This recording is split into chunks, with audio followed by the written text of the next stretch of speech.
Hello दोस्तों, the ज्ञान point YouTube channel में आपका स्वागत है। जैसा कि आपको पता है, बीपीएससी और शिक्षा विभाग से जुड़े हुए सारे सवाल मैं आपको प्रयास करता हूं कि पहले लाने का। अब देखिए, बिहार लोक सेवा आयोग ने कहीं ना कहीं नोटिफिकेशन जारी कर दी है और नोटिफिकेशन जारी कर दी है। जो जो तिथि है वो है 15 जून और जो अंतिम तिथि है वो है 12 जुलाई। तो 15 जून जो है आपको आवेदन की जो है तिथि है, लेकिन इससे पहले बहुत सारे आपको डॉक्यूमेंट बनाने होंगे। तो जो नोटिफिकेशन के 15 पेज में जो मूल मूल बिंदु हैं वो क्या है, मैं उनकी सारी बातें करूंगा, क्योंकि आपको जाननी पड़ेगी। क्योंकि सबसे इम्पॉर्टेंट एक टीचर बनने के लिए सबसे इम्पॉर्टेंट ये है कि टीचर बनने से पहले कि क्या क्या चीज़ उनको कहीं ना कहीं हमारे लिए उपयोगी है। तो आपको कहीं ना कहीं आवेदन करने से पहले भी ये सारे डॉक्यूमेंट आपको तैयार रखने होंगे, क्योंकि आप अगर इसमें से अगर चूक गए तो हो सकता है कि आप कहीं ना कहीं आपका जो है आप वैलिड ना हो। तो देखिए, आप तो कुल पद 1,70,461 पद हैं। ये 1,70,461 पद हैं, जिसमें जो है जिसमें 1 to 5 में जो पद हैं वो हैं आपको 79,943 पद 1 to 5 में है। लेकिन आपको ये बता दें, कुछ इसकी मैं बात कर लूँ जो नोटिफिकेशन में है वो ये है कि जो मूल वेतन 25,000 होगा, मूल वेतन 25,000 रुपये प्रतिमाह होगा और अनुमान्य भत्ते यानी कुल मिलाकर 37,500 के आसपास आपके बनेंगे, टीए डीए सारे मिला करके। लेकिन अस्थाई और नई पेंशन योजना नियमानुसार अनुमान होगी। सबसे बड़ी बात देखने की बात यह है कि योगदान की तिथि से 2 वर्ष की अवधि, यानी जब आप योगदान कर लेते हैं तो योगदान करने के बाद योगदान की तिथि से 2 वर्ष की अवधि परिक्षयमान अवधि होगी। देखिए, परिक्षयमान अवधि ये जो है देख रहे हैं आप, ये परिक्षयमान अवधि होगी। और परिक्षयमान अवधि का मतलब ये हो गया कि 2 साल तक आपका सारा चीज़ देखा जाएगा कि आपका कहीं ना कहीं आप कैरेक्टर से लेकर के सारा चीज़ परखा जाएगा। तब जो है कहीं ना कहीं अगर ऐसा नहीं हो तो उसका जो है, अगर परिक्षयमान अवधि में आप अगर फेल हो गए तो 1 वर्ष के लिए और आपको ये मौका विस्तार 1 वर्ष के लिए किया जाएगा। अब देखिए, अब अगर बात कर लें आगे, तो आगे ये बातें हैं कि किस अलग अलग, जैसे कि अगर बात कर लें 9 to 10 की बात कर लें तो उसके लिए मूल वेतन 31,000 प्रति माह है। उनके साथ साथ अनुमान्य जो भत्ते होंगे वो सारे दिए जाएंगे। योगदान की तिथि से 2 वर्ष की अवधि में परिक्षयमान अवधि मानी जाएगी। परिवीक्षी अवधि संतोषजनक नहीं होने पर 1 वर्ष के लिए और आपको इसको बढ़ाया जाएगा। कहने का मतलब ये है कि आप देखिए, कहीं ना कहीं सरकार चाहती है कि हमें क्वालिटी टीचर मिले। क्वालिटी टीचर के लिए कहीं ना कहीं सरकार जो है अलग अलग नीति इसके बाद भी ला सकती है। उसके बाद अगर मूल वेतन बात करें 11th-12th में, तो वो उनके मूल वेतन 32,000 प्रतिमाह होंगे। उनके साथ साथ अनुमान्य भत्ते भी होंगे। लेकिन अब जो आप कहे जाएंगे, आप कहीं ना कहीं राज्य के कर्मचारी कहे जाएंगे। देखिए, लेकिन सब में वही बातें हैं, परिक्षयमान अवधि मानी जाएगी, यानी 2 वर्षों की अवधि, योगदान तिथि से 2 वर्षों की अवधि परिक्षयमान अवधि मानी जाएगी। यानी कहीं ना कहीं इनके बाद ही आपको जो है सारी सुविधा तो पहले मिलेगी, लेकिन यह एक इसके मतलब कह सकते हैं कि हर एक जो पोस्ट होते हैं ना, उनमें से ये बातें आती है कि परिक्षयमान अवधि हर एक में होता है, चाहे वो रेलवे हो, एसएससी हो, ताकि 2 साल 3 साल देखा जाता है कि आपके जो क्या कैरेक्टर हैं, बच्चों में आपका जो है क्या वजूद क्या है, किस तरह से आप बच्चों को पढ़ा पाते हैं, उनको देखा परखा जाता है। अब देखिए, विज्ञापित रिक्तियों की संख्या औपबंधिक है, जो घट या बढ़ सकती है। सबसे बड़ी बात, यानी जो रिक्तियां हैं वो आपको घटेगी या बढ़ भी सकती है, इस चीज़ का ध्यान रखिएगा। तो अब तो इसीलिए 6 to 8 वाले का तो अब कोई चर्चा है ही नहीं, लेकिन 1 to 5 या आप अगर बात कर लें 9, 10th और 11th-12th में ये रिक्तियाँ बढ़ भी सकती है। अधिक चरणों में अगर मान के चलिए कि संख्या ज़्यादा रही, लगभग 6 लाख से अधिक संख्या रही, तो कहीं ना कहीं 2 शिफ्ट किया जा सकता है एग्ज़ाम को। लेकिन सरकार कोशिश करेगी कि एक ही शिफ्ट में हो, क्योंकि एक शिफ्ट में होने से कहीं ना कहीं परेशानी कम होती है और बच्चों का आकलन भी, शिक्षकों का आकलन सही रूप से सरकार कर भी पाएगी। आगे देखिए, विद्यालय अध्यापक पद पर नियुक्ति हेतु अनिवार्य अर्हताएँ क्या है। जो अनिवार्य अर्हताएँ हैं उसमें पहला है कि वो भारत का नागरिक हो, भारत के नागरिक के साथ साथ बिहार राज्य का स्थायी निवासी हो। देखिए, यह पॉइंट उस लोगों के लिए कहीं ना कहीं उस लोगों को दुखी कर सकता है जो यूपी झारखंड के हैं, क्योंकि वे सब कहीं ना कहीं हमारे वीडियो पे भी कमेंट करते थे कि सर हम यूपी के हैं, क्या हम जो है एलिजिबल हैं। तो नहीं, आप एलिजिबल नहीं हो, क्योंकि आप बिहार के अस्थायी निवासी नहीं हो। आप समझ सकते हो कि डोमिसाइल नीति जो है वो लागू हो चुकी है। देखिए, बिहार राज्य के अस्थायी निवासी हो। तो आप समझ गए होंगे कि अस्थायी निवासी होने के लिए आपको कहीं ना कहीं जो है आपको प्रमाण पत्र की भी आवश्यकता होगी। तो आप लोग उस प्रमाण पत्र को बना ले, क्योंकि अगर आप रेसिडेंटल सर्टिफिकेट नहीं बनाते हैं तो आपकी जो है आप फॉर्म नहीं भर सकते हैं। फॉर्म भरिएगा भी तो वो वैलिड नहीं माना जाएगा। दूसरी बात जो ये है कि विद्यालय अध्यापक पद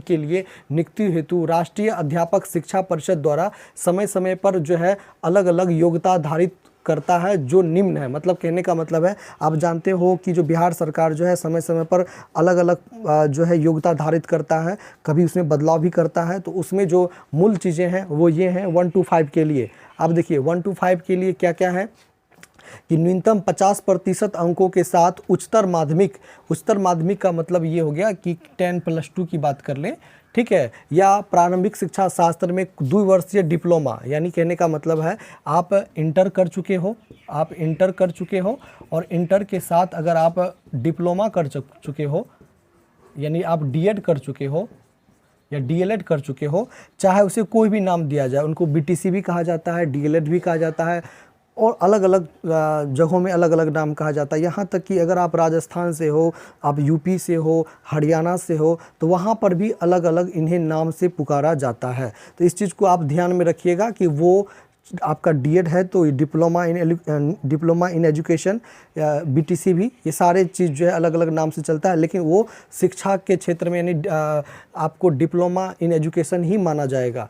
अब देखिए दूसरी बात, एक चीज़ और मैं आपको बता दूं, जो गंभीर बातें ये हैं कि सरकार जो है स्पष्ट कर दी है कि आपका जो NCTE के वेबसाइट पर जो कॉलेज या जो दिखेगा, यानी एनसीटी की वेबसाइट पे जो कॉलेज का नाम होगा वही कॉलेज के डिग्री मान्य होंगे। इस चीज़ को आप समझिए, यानी अगर आप अपने कॉलेज को चेक करना चाहते हैं तो आप एनसीटी के वेबसाइट पे जाइए और वहाँ पर जो है आप कॉलम होगा, एक आपको पूरब, एक उत्तरी, उसके बाद दक्षिणी, यानी अगर आप मान के चलिए कि आप दिल्ली तरफ से, हरियाणा तरफ से आप कर रहे हो तो आप उत्तर जोन में जाइएगा और उत्तर जोन में जाने के बाद आप जो है उस कॉलेज को सिलेक्ट करिएगा। हरियाणा है तो हरियाणा सेलेक्ट करिएगा, उसके बाद एक कॉलम आएगी, उस कॉलम में उसका नाम दीजिएगा तो आपको कहीं ना कहीं आपका अगर कॉलेज होगा वैलिड तो वो वहाँ पे शो कर जाएगा। इसके लिए मैं प्रॉपर एक वीडियो अलग से बनाऊंगा, लेकिन मैं आपको तत्काल में बता रहा हूँ। इसके बाद भी अलग अलग योग्यताएं हैं जो कि आप सीटेट में आप जब देखे होंगे तो उसमें जो योग्यता है वही योग्यता यहाँ पर भी देखने को मिलेगा। आप देखिए न्यूनतम 50% अंकों के साथ उच्चतर माध्यमिक को 4 वर्षीय प्रारंभिक शिक्षा। अब जो इम्पोर्टेंट बातें ये है क्या कि अगर आप बीएड किए हो, एमएड किए हो या डीएड किए हो, अगर इन तीनों में से कोई कुछ भी किए हो तो आप 1 to 5 के लिए मान्य हो, आप 1 to 5 के लिए मान्य हो। तो इस चीज़ को आप समझना। साथ में आपका सीटीएट क्वालिफाई होनी चाहिए, यानी सीटीएट आपका क्वालिफाई होनी चाहिए।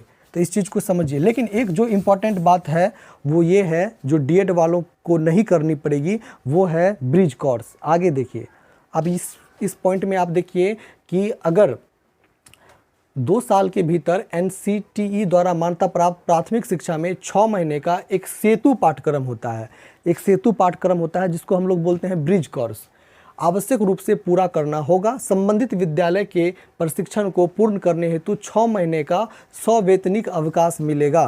कहने का मतलब है, एक होता है अवेतनिक, एक होता है सवेतनिक। इसका मतलब है कि आपको छुट्टी मिलेगा और उसके साथ साथ आपको कहीं ना कहीं सैलरी भी मिलेगी और उसके साथ साथ आपको ब्रिज कोर्स करने की सुविधा भी मिलेगी। तो ये सरकार की तरफ से आपको 6 महीने के भीतर आपको करना होगा। तो ये 6 महीने का एक ब्रिज कोर्स है, उस चीज़ को आप समझिए कि ब्रिज कोर्स आपको बीएड एमएड वाले को करना होगा, डीएड वाले को ब्रिज कोर्स नहीं करना पड़ेगा। चलिए आगे के जो पॉइंट है उस पॉइंट को आप समझिए। उस पॉइंट में ये है कि 1 से 5 तक के लिए विद्यालय अध्यापक के मूल कोटि के पद नियुक्ति हेतु शैक्षणिक और प्रशैक्षिक योग्यता में SC ST और अत्यंत पिछड़ा वर्ग दिव्यांग अभ्यर्थियों को 5% अंक में 5% की छूट मिलेगी। आप समझिए 5% की छूट मिलेगी। कहने का मतलब है 120 मार्क है तो कहीं ना कहीं 6 मार्क की आपको छूट देखने को मिलेगा। कितना मार्क का छूट देखने को मिलेगा? 6 नंबर का आपको छूट देखने को मिलेगा, 6 नंबर का छूट देखने को आपको मिलेगा। आगे देखिए, समान विषयों के लिए कक्षा 9 से 10 तक के लिए विद्यालय अध्यापक के लिए जो भी योग्यताएं हैं, जो आपको जो है आप सभी जानते हो, इससे पहले पूर्व अवगत हो चुके हो। आप देखिए, कल एक स्टूडेंट ने मुझे कॉल किया और उसमें ये पूछा कि सर हम इंजीनियरिंग से हैं तो हम क्या इसमें वैलिड हैं। तो आप देखिए, आप कक्षा 9 और 10 के लिए अगर आप बीएड किए हुए हैं तो आप इंजीनियर गणित विषय में स्नातक स्तर पे गणित के साथ साथ भौतिकी, इलेक्ट्रॉनिक्स, कंप्यूटर साइंस, रसायन विज्ञान, सांख्यिकी विषय में से कोई 2 विषय स्नातक स्तर पर हो। यानी कहने का मतलब है इंजीनियरिंग से आप अगर स्नातक हो, लेकिन अगर आप गणित हो, यानी आप इंजीनियरिंग किए हो, उसके साथ अगर आप गणित है तो आप एलिजिबल हो गणित विषय के लिए। इंजीनियरिंग कोई भी इंजीनियरिंग है, इसमें ये नहीं कहा गया है कि आप सिविल से करो, मैकेनिकल से करो कि IT से करो, तो आप इंजीनियरिंग है। देखिए, अथवा दे करके दिया हुआ इंजीनियरिंग से स्नातक, इसलिए वो उस बच्चे को कहीं ना कहीं कन्फ्यूजन दूर हो जाना चाहिए कि सर हम सिविल ब्रांच से है तो हम करें या ना करें। आप इंजीनियरिंग से हो तो आप स्नातक हो और गणित की विशेषज्ञता हो। गणित की विशेषज्ञता का मतलब ये हुआ कि आप जो है आपका जो शुरुआत जो पार्ट होगा, जो फर्स्ट सेमेस्टर या सेकेंड सेमेस्टर है, उसमें गणित जो रहता है, तो आप उस चीज़ को अगर आप गणित की विशेषज्ञता हो तो आप एलिजिबल हो। दूसरी बात ये है, विज्ञान वाले बच्चों के लिए ये है कि अगर आप इंजीनियरिंग से स्नातक हो, इंजीनियरिंग से स्नातक हो जिसमें विज्ञान की विशेषज्ञता हो तो आप भी एलिजिबल हैं। उसके साथ साथ वनस्पति विज्ञान वाले सब तो ये सब तो हैं ही, लेकिन इंजीनियरिंग से स्नातक विषय में आप विज्ञान की विशेषज्ञता हो, यानी विज्ञान सब्जेक्ट आप लिए हुए रहते हो, आप चूँकि फर्स्ट सेकेंड सेमेस्टर में रहता है तो आप भी एलिजिबल साइंस के लिए हो। सामाजिक विज्ञान वाले बच्चों के लिए मैं बता दूँ कि अर्थशास्त्र, राजनीतिक शास्त्र में से किसी 2 विषय में उत्तीर्ण हो। कहने का मतलब है इतिहास, भूगोल, अर्थशास्त्र, राजनीतिक शास्त्र में से कोई 2 विषय में अगर आप उत्तीर्ण हो, जिसमें अनिवार्य रूप से एक विषय इतिहास और भूगोल का हो। यानी आप समझ लीजिए मेरी बात को, कहने का मतलब है कि आप इतिहास या भूगोल आपका होना चाहिए, इतिहास और भूगोल आपका होना चाहिए, इनमें से कोई एक विषय आपका होना चाहिए, तब आप जो है सामाजिक विज्ञान में एलिजिबल हो। इसके साथ साथ और सारे विषय आप ले सकते हो, इतिहास, भूगोल, अर्थशास्त्र, राजनीतिक शास्त्र, कोई भी है, लेकिन इतिहास और भूगोल में से एक सब्जेक्ट आपका होना चाहिए। चूँकि आप सामाजिक विज्ञान पढ़ाते हो और सामाजिक विज्ञान में कहीं ना कहीं इतिहास का तो इम्पोर्टेंसी तो है ही। अगर आप बात कर लें भाषा संबंधित विषय के लिए, तो भाषा में माध्यमिक शिक्षक पद के लिए भाषा से विषय संबंधित में स्नातक स्तर पर पठित होना चाहिए। यानी जिस भाषा का आप एग्जाम देना जाओगे, जिस भाषा से आप कहीं ना कहीं जिसके टीचर बनना चाहोगे, तो वो उस भाषा में आपको विशेषज्ञता हासिल होनी चाहिए, आपको उसे स्नातक स्तर पर आपको पढ़ा होना चाहिए। तो आप समझ में आ गया होगा ये सारी बातें। आपने कंप्यूटर टीचर वाले के लिए तो मैंने बता ही दिया कि कंप्यूटर टीचर के लिए बीएड की कोई आवश्यकता नहीं है।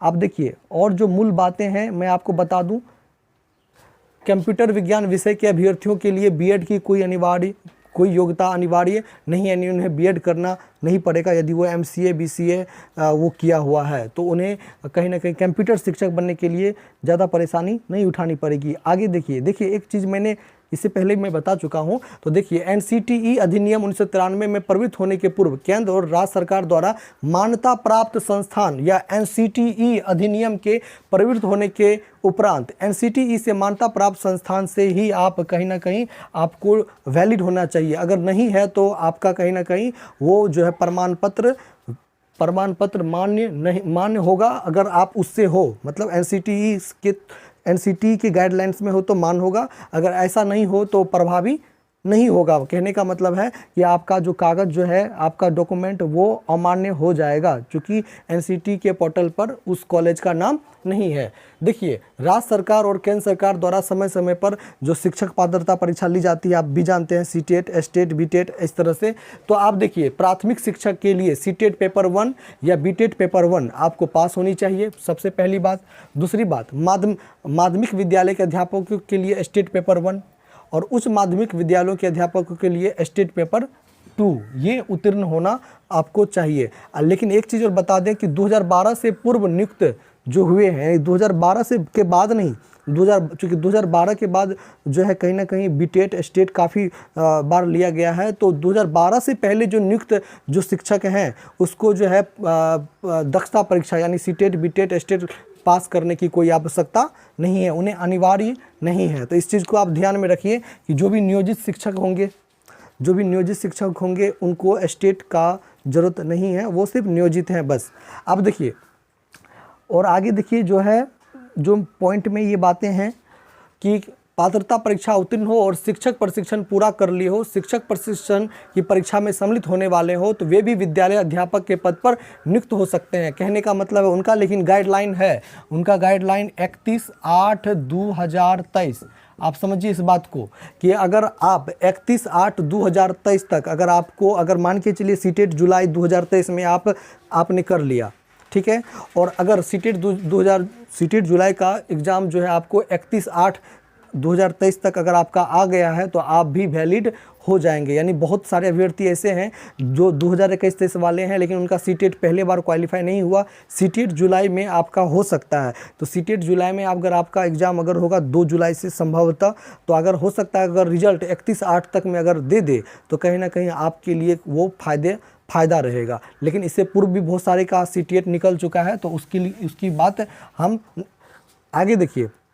आप भी समझिए उस बात को, 31/8 ये गाइडलाइन है, उसके पहले आपका सारा चीज़ क्लियर हो जाना चाहिए। इससे पहले 1/8 था, लेकिन बहुत सारे ट्विटर अभियान चले तो ये डेट बढ़ा दिया गया। देखिए 31/8 तक भाग लेते हैं तो आपको कहीं ना कहीं परीक्षा फल सहित प्रशिक्षण अर्हता संबंधी सभी आवश्यक प्रमाण पत्र मूल प्रति आयोग द्वारा सत्यापन हेतु मांगे जाने पर उपलब्ध कराना पड़ेगा। यानी 31/8 तक आपको उपलब्ध कराना पड़ेगा। इस तक आपको कहीं ना कहीं सारा चीज़ आपका क्लियर हो जाना चाहिए। देखिए उसके बाद सेल्फ डिक्लेरेशन, आपको एक घोषणा पत्र भी देना पड़ेगा। सेल्फ डिक्लेरेशन भी आपको देना पड़ेगा, स्व घोषणा पत्र जिसे कहते हैं वो भी आपको देना पड़ेगा। चलिए, सीटेट पेपर 1 में उत्तीर्ण हो परंतु प्रशिक्षण योग्यता से संबंधित पाठ्यक्रम के अंतिम वर्ष में हो। कहने का मतलब अगर आप बीएड कर रहे हो और बीएड कर रहे हो आप अंतिम वर्ष में हो, ठीक है, तब भी आप कहीं ना कहीं एलिजिबल हैं। आप इसके लिए आप टेंशन नहीं रखना है, तब भी आप आवेदन दे सकेंगे। और परीक्षा का जो आयोजन जो 31/8 तक है तब तक में आपका पूर्ण हो जाना चाहिए। और मेरे ख्याल से संभवतः बिहार विद्यालय परीक्षा समिति और जो बहुत सारे यूनिवर्सिटी का इधर हाल फिलहाल में मीटिंग हुआ जिसमें इस बात को रखा गया है कि हम 31/8 तक से पहले ही सारे डॉक्यूमेंट मतलब सारी परीक्षा और रिजल्ट सारा चीज़ उपलब्ध करा देंगे। तो आप लोग बिल्कुल निश्चिंत रहें, तैयारी में लग जाइए। आप देखिए बात रही आयु सीमा की, तो आयु सीमा में जो कट ऑफ का जो डेट होगा वो जो 1 to 5 के टीचर के लिए जो है कम से कम 18 वर्ष होना चाहिए, और जो माध्यमिक और उच्च माध्यमिक शिक्षक है उनके लिए 21 वर्ष होना चाहिए। लेकिन इनका जो गणना किया जाएगा 1/8/2023 यानी 1/8/2023 को कट ऑफ तिथि की जाएगी कि इसमें आपका 18 साल पुरता है या नहीं पुरता है, यानी और उच्च माध्यमिक के लिए 21 वर्ष होता है कि नहीं होता है। आगे देखिए दूसरी बात है, और ये देखिए आयु सीमा में छूट, जो अधिकतम आयु सीमा 10 वर्ष की छूट होगी। आपको पता है जो शिक्षक हैं जो स्टेट वाले हैं, स्टेट क्वालिफाई हैं, वो उसके लिए 10 वर्ष की छूट होगी। और जो नियोजित शिक्षक है उनको कहीं ना कहीं उम्र सीमा में जो है पूरी छूट है, उनके लिए कोई सीमा नहीं है कि 10 वर्ष 15 वर्ष 20 वर्ष, वो कहीं ना कहीं आप अगर 55 वर्ष के भी हैं तब पर भी आप एलिजिबल हैं। आप देखिए सबसे जो पॉइंट वाली बातें हैं, जो मूल बातें हैं वो हैं आपका ये एग्ज़ाम कि एग्ज़ाम पैटर्न किस रूप में है। आपको पता है कि एग्ज़ाम पैटर्न के 1 to 5 के टीचर की बात करेंगे तो उन्हें 2 पेपर देना पड़ेगा। पहला पेपर देना पड़ेगा, भाषा का पेपर देना पड़ेगा, और भाषा का पेपर में जो है 25 नंबर के आपके इंग्लिश हैं, 75 के हिंदी हैं, और 25 और 75 आपके यानी कुल 100 मार्क में आपको 30 नंबर लाने होंगे। तो यह पत्र जो है 2 भाग में होता है, जैसा कि आपको पता है। अंग्रेजी भाषा सभी के लिए समान होगा, कॉमन होगा। हिंदी भाषा, उर्दू भाषा और बांग्ला भाषा में तीनों में किसी एक का आपको चुनाव करना पड़ेगा, और कुल मिलाकर आपको 30 नंबर लाने हैं, यानी 30% आपको क्वालिफाई है। और एक चीज़ और बड़ी बात, ये नेगेटिव मार्किंग बिल्कुल भी नहीं है, भाषा में नेगेटिव मार्किंग नहीं है। लेकिन अगर वही बात करें, समान अध्ययन की बात करें, तो 150 मार्क का था, लेकिन अब 150 मार्क से घट करके 120 मार्क आ गया है। अब 120 मार्क आ गया है तो अब कहीं ना कहीं 120 मार्क के एग्जाम होंगे। तो इसमें जो मूल बातें हैं उस चीज़ को आप समझिए। इसमें प्राथमिक गणित, मानसिक क्षमता परीक्षण, समान जागरूकता, समान विज्ञान, सामाजिक विज्ञान और भारतीय राष्ट्रीय आंदोलन, भूगोल और पर्यावरण शामिल होंगे। अब एक चीज़ मैं आपको बता दूं कि प्राथमिक गणित, यानी कहने का मतलब होगा तो प्राथमिक गणित, लेकिन नीचे कहीं ना कहीं आपको झकझोर सकता है कि निर्धारित न्यूनतम अर्हता के आलोक में होगा, यानी जो आपकी अर्हता है, आपकी अर्हता 10+2 है, यानी उस लेवल तक का क्वेश्चन जा सकता है। इसलिए आप इस चीज़ को आप गौर मत करिएगा कि प्राथमिक गणित 1 to 5 के ही गणित होते हैं, लेकिन जो स्तर होगा वो आपको 10+2 लेवल तक का हो सकता है। यानी कहने का मतलब है 10+2 के क्वेश्चन पूछे नहीं जाएंगे, बल्कि कहीं ना कहीं उनके कॉन्सेप्ट यानी सवाल का जो स्तर है वो कुछ ऊपर रहेगा। जैसे अगर मान के चलिए प्रॉफिट एंड लॉस के ही क्वेश्चन पूछे जाएंगे, तो एक ऐसे क्वेश्चन पूछे जाएंगे जो कि एक शिक्षक से उम्मीद की जाए कि वो बना ले। आप देखिए मेंटल एबिलिटी टेस्ट होगा, समान जागरूकता होगा, समान विज्ञान यानी आप समझिए सारा चीज़। एक चीज़ मैं आपको कॉमन चीज़ बता देता हूँ, SCERT को फॉलो करना है, ना कि NCERT को। 1 to 5 वाले टीचर SCERT को फॉलो करिएगा। आपको साफ साफ कहा गया है कि विद्यालय के पाठ्यक्रम SCERT इनको फॉलो करना है। क्यों? क्योंकि आप सारा चीज़, आपको सारा कंटेंट SCERT के पैटर्न पे होगा, लेकिन इसको आप ये नहीं कह सकते हो कि इसी से होगा, क्योंकि यहाँ पे लेकिन वाला जो है एक बड़ा सेगमेंट दे दिया जाए, ताकि इस क्वेश्चन को आप लेकर के हाई कोर्ट ना जाओ कि आपने SCERT कहा लेकिन आपने पूछ दिया कोई और क्वेश्चन। इसलिए आप देखिए लेकिन बहुत बड़ा है, लेकिन इसका स्तर उम्मीदवार हेतु न्यूनतम अर्हता के आलोक में होगा, यानी लेवल आपका हाई होगा। इसलिए आपको ये नहीं करना है कि 1 to 5 तक के आप पढ़ करके चले जाओ। कहने का आपको NCERT को भी फोकस करना है, लेकिन SCERT ज़्यादा करना है। इसके साथ साथ देखिए माध्यमिक वाले शिक्षकों को देखिए, आप यहाँ पे एक चीज़ देखिए, इसमें नेगेटिव मार्किंग होगा। नेगेटिव मार्किंग है, नेगेटिव मार्किंग 0.25 है, जैसा कि मैं आपको पहले ही बता चुका हूँ। तो इस चीज़ को समझिएगा, यानी आपको 5 ऑप्शन मिलेंगे। 5 ऑप्शन में जो 5वां ऑप्शन होगा वो कहीं ना कहीं इनमें से सभी और इनमें से कोई नहीं का होगा। आगे देखिए, यानी उसी तरह से आप देखिए, उसी तरह से यहाँ पर NCERT क्या लिखा है, NCERT यानी जो 9th और 10th वाले जो टीचर होंगे उनको सारा चीज़ तो पढ़ना ही है, लेकिन उनके साथ साथ NCERT से भी संबंधित चीज़ आपको पूछा जा सकता है। बिहार विद्यालय परीक्षा समिति के पाठ्यक्रम तो होंगे ही, लेकिन NCERT से भी संबंधित होंगे। देखिए यहाँ पे SCERT लिखा गया है, बिहार विद्यालय परीक्षा समिति के जो पाठ्यक्रम होंगे यानी SCERT के पाठ्यक्रम होंगे वो तो होंगे ही, लेकिन आपको NCERT के भी पाठ्यक्रम देखने को मिलेंगे। तो इस चीज़ से आपको समझिए सरकार आपसे क्या डिमांड करना चाहती है, किस लेवल के टीचर को खोजना चाहती है। इसी तरह से और सारे चीज़ में है। देखिए आप 11th-12th में भी देखिए NCERT और SCERT दोनों का कम्बिनेशन होगा और उससे क्वेश्चन पूछा जाएगा। लेकिन आप अगर 1 to 5 में देखिएगा तो 1 to 5 में NCERT की कोई चर्चा नहीं है, सिर्फ चर्चा क्या है SCERT की। लेकिन इसके साथ साथ लेकिन वाला जो सेगमेंट है उस चीज़ को आपको ध्यान देना होगा। आगे देखिए, दूसरी जो बातें हैं, जो महत्वपूर्ण बातें ये हैं कि इंटरव्यू नहीं होगा, इंटरव्यू साक्षात्कार नहीं लिया जाएगा, और कहीं ना कहीं जो भी शिक्षक होंगे वो एक बार में एक ही विषय का चयन कर सकते हैं। यानी कहने का मतलब अगर आप कहने का मतलब है कि आप एक ही विषय का चयन कर सकते हैं। चाहे 1 to 5 में जाइएगा तो 1 to 5, 6 to 8 तो 9 to 10 9 और 11-12 तो 11-12। अब देखिए लिखित परीक्षा के परिणाम के आधार पर आयोग सफल अभ्यर्थियों को का सूची तैयार करेगा और जो जिला शिक्षा पदाधिकारी है उनको कहीं ना कहीं आवंटन किया जाएगा कि आप जो है जिला उनके कैडर को दें। और एक चीज़ बता दें, जिला कैडर जो दिया जाएगा वो आपको 3 यानी क्रम के अनुसार से आपको 3 जिले चुनने होंगे।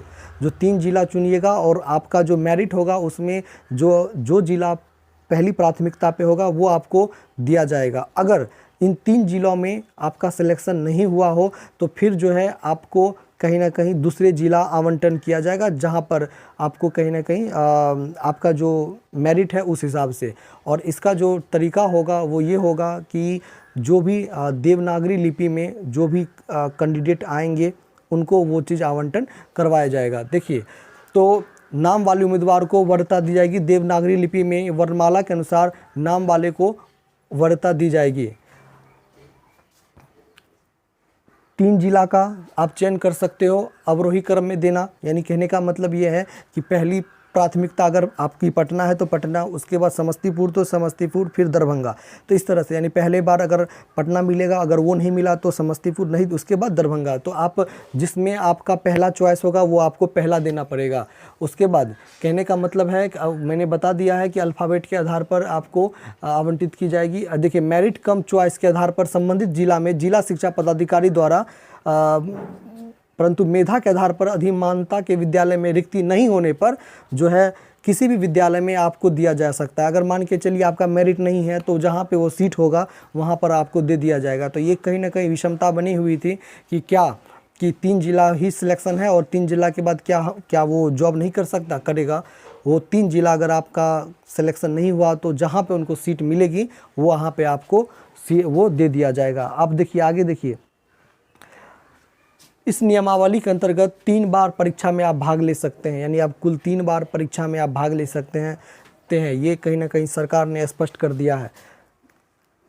अब बात आते हैं कौन कौन से डॉक्यूमेंट की आपकी आवश्यकता होगी। तो जो डॉक्यूमेंट है उसमें जाति प्रमाण पत्र की आपको आवश्यकता होगी, अस्थायी निवास प्रमाण पत्र की आवश्यकता होगी। अगर आप मान के चलिए आप ओबीसी से हैं तो ओबीसी का फ़ायदा आपको तभी मिलेगा जब आप क्रिमिनल रहित प्रमाण पत्र बनाते हैं, और ईबीसी में है तो आपको ईबीसी का फ़ायदा तभी मिलेगा जब आप क्रिमिनल रहित प्रमाण पत्र बनाते हैं। SC ST वाले को किसी भी तरह का क्रिमिनल रहित प्रमाण पत्र बनाने की आवश्यकता नहीं है, क्योंकि उसे सिर्फ एक रेसिडेंटल सर्टिफिकेट बनाना है और एक जाति प्रमाण पत्र बनाना है। अब रही बात जाति प्रमाण पत्र जो बनाए या ये कहाँ से बनाए, आप अपने अंचल से बना सकते हो या SDO लेवल से आप बना सकते हो, दोनों मान्य होगा। चलिए आगे जो बातें हैं ये हैं कि जो महिलाएं हैं, जो विवाहित महिलाएं हैं उनका क्या। तो विवाहित महिला की मैं बात कर लूँ तो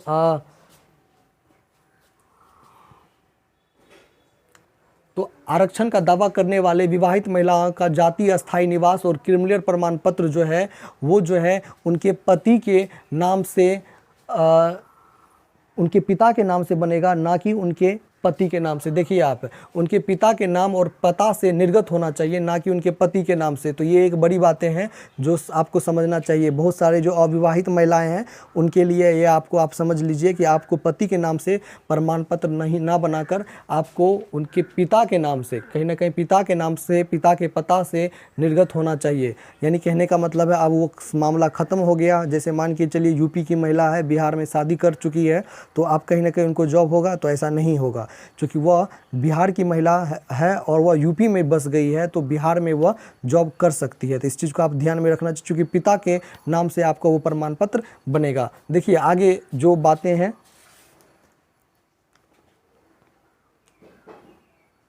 देखिए आरक्षण एवं अस्थायी निवास प्रमाण पत्र आवेदन करने की अंतिम तिथि 12/7 तक का निर्गत होना आवश्यक है। केवल प्रशैक्षणिक अर्हता संबंधी परीक्षा में दिनांक 31/8, कहने का मतलब है 31/8 जो डेट है वो डेट है BEd DEd वाले के लिए जो 21-23 में है, जिनका जो है सितंबर, यानी उसको 31/8 तक कहीं ना कहीं आपको क्वालिफाई करना पड़ेगा। आपको जो है सारे चीज़ डॉक्यूमेंट आपको क्लियर करना पड़ेगा। आपको वो 31/8 एक सीमा है, लेकिन जो 12/7 का जो सीमा है, 12/7/2023 का जो सीमा है, यानी 12 जुलाई तक का जो सीमा है वो ये है कि आप सारा डॉक्यूमेंट, क्रिमिनल रहित प्रमाण पत्र, जाति प्रमाण पत्र या आपको जो भी प्रमाण पत्र जो आवश्यक है डॉक्यूमेंट, वो सारे डॉक्यूमेंट आपका कब क्लियर हो जाना चाहिए, 12/7 तक क्लियर होना चाहिए। तो जो भी स्टूडेंट हैं, जो भी टीचर अभ्यर्थी हैं, आपने डॉक्यूमेंट नहीं बनाए तो आप डॉक्यूमेंट जाकर बना लीजिए। यानी आप अंचल से बना सकते हो और अंचल के बाद जो है आप कहीं ना कहीं SDO से भी बना के रख लीजिएगा तो वो फ़ायदे में रहेगा। तभी आपके पास 15 दिन का समय है और कहीं ना कहीं आप जाकर बना लीजिए। इसके अलावा भी मैं आपको इससे जुड़े हुए और सारे में, चूँकि वीडियो लंबा हो जाएगा तो मैं आपको बता दूं। और एक चीज़ और बता देते हैं, फ़ोटो युक्त पहचान पत्र, आधार कार्ड होना चाहिए जो आपको पता है, हाल का खिंचा हुआ 2 फोटो होना चाहिए। लिखित परीक्षा के लिए भरे हुए और डाउनलोड किए हुए आवेदन की प्रति आपको रख लेनी होगी। लिखित परीक्षा के लिए एडमिट कार्ड की भी प्रति आपको रख लेनी होगी। यानी कहने का मतलब जब आप आवेदन करें तो आप जिस सेंटर से आप आवेदन फॉर्म भरे हैं उससे आप वो कहीं ना कहीं PDF आप ले लीजिएगा। तो इस तरह से मैं आपको सारा चीज़ मैं आपको बता चुका हूँ। इसके बाद भी अगर कोई चीज़ अगर आपको कहीं ना कहीं छूट गई है तो आप, अगर कोई प्रॉब्लम है तो कमेंट में आप बताइएगा और कमेंट से जो भी अपडेट और सारे जो अपडेट आएंगे वो हम बता पाएंगे, आपके प्रॉब्लम का हम समाधान कर पाएंगे। तो आप ध्यान में रखिए 15 जून से आपका जो है प्रारंभ है। तो अगर आप अभी जाके सारे डॉक्यूमेंट को बना लेते हैं तो आपके लिए कहीं ना कहीं ये फ़ायदे की बात रहेगी। तो और एक और बात, आज रात 9 बजे से लाइव क्लास चलेगा, मैथ का क्लास चलेगा, और इसके साथ साथ आपको फ्री में PDF भी मिलेगा, और मैथ के साथ साथ और सारे क्लास आपको रनिंग किया जाएगा। मेरे यूट्यूब चैनल पे आप बने रहिएगा रात 9 बजे। और दूसरी बात, अगर चैनल को सब्सक्राइब नहीं किए हैं तो सब्सक्राइब करके जो है बेल बटन दबाकर ऑल का जो है बटन दबा दीजिए। धन्यवाद।